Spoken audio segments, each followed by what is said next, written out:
সুবহানাল্লাহ সুবহানাল্লাহ সুবহানাল্লাহ সুবহানাল্লাহ মাবুদ। হুজুর রমজান তো আইয়ে পড়ছে, এখন কোনো কায়দা নাই যে আমি রোজা না থাকতে পারি।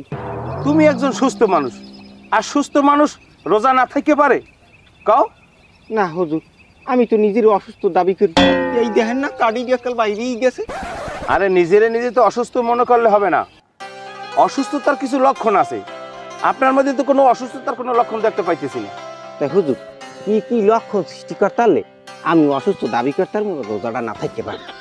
দেখছেন মহাজন সাহেব, একজন সুস্থ মানুষ সে বাহানা খুঁজতেছে কিভাবে সে অসুস্থতা থাকবে। ভাই আপনি তো মুসলমান তাই না? তা মুসলমান হইলে আমাদের সবার উপরে রোজাটা ফরজ, রোজা রাখতেই হবে। তাই হুজুর এমন এক মশলা বাইর করে দিতে পারেন না যে রান্নারে আমি রোজাটা না থাকতে পারি? আমরা তো অনেক মশলাই বাইর করেন। নাই, কোনো কুলু নাই। তাহলে আমাদের বই থেকে আমার কোন লাভ আছে? বাড়তে যাই দুগো পান্তা ভাত খাই যাতে লাভ হইবে না।